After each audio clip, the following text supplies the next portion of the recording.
बैत रिजवान में भी सैयदना अली साथ थे। सुलहनामा लिखने का काम उनके सपुर्द हुआ। उन्होंने शुरू में बिस्मिल्लाहिर्रहमानिर्रहीम लिखा तो कुरैश के नुमाइंदे ने इस पर एतराज किया और कहा, हम रहमान को नहीं मानते, लिहाजा ये लिखा जाए बिस्मिकल्लाहुम्मा।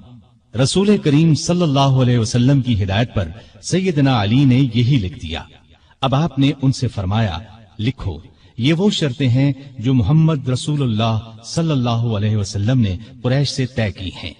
सैयदना अली ने अल्फाज लिखे तो कुरैशी नुमाइंदे सुहैल बिन अम्र ने कहा, जब हम आपको अल्लाह का रसूल नहीं मानते तो फिर सुलहनामे में ये क्यों लिखा जाए, लिहाजा आप मोहम्मद बिन अब्दुल्ला लिखवाइए।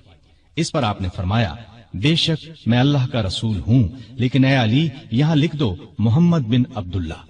ये सुनकर सैयदना अली ने अर्ज किया, ए अल्लाह के रसूल सल्लल्लाहु अलैहि वसल्लम, मुझ में तो ये हिम्मत नहीं है कि मैं अपने हाथ से रसूलुल्लाह का लफ्ज मिटा दूं।